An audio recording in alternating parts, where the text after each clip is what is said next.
Hi, I'm Dr. Earl Verbeek. I'm with the Sterling Hill Mining Museum. I'm the resident geologist, and I'd like to show you the mine run dump today, where we have about 200 tons of high-grade zinc ore on the ground on both sides and behind me for your collecting pleasure. These are examples of the minerals that were mined here, the zinc ore minerals. The black mineral in both of these samples is franklinite. The tan is willemite, and the red here in that small one is zincite.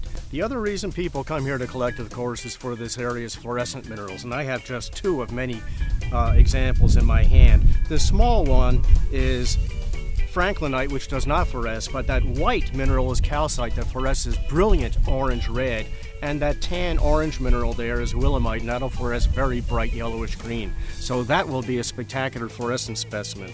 We also have specimens like this from the Franklin marble, and that brown mineral in there is chondrodite or norbergite, and it will fluoresce a very nice pale yellow color. We have perhaps 20 different minerals here that are common enough that you can expect to find them on this dump, and people collect for their fluorescence. If you don't have an ultraviolet light in that building right behind me, we have an ultraviolet light mounted inside that building, so you can take your rocks in there and see if they glow.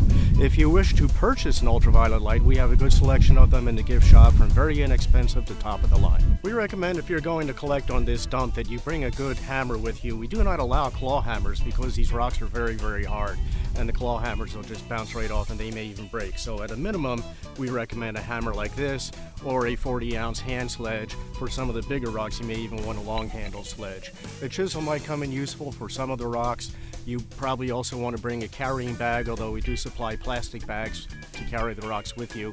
A must here is protective eyewear. Again, the rocks are hard. You can have chips flying off into your eyes, so we need you to have protective eyewear, and good sturdy shoes because you're clambering over piles of loose rock. Anybody can collect on this dump as long as you're at least 7 years old, but between ages of 7 and 16, we certainly prefer to have parental supervision.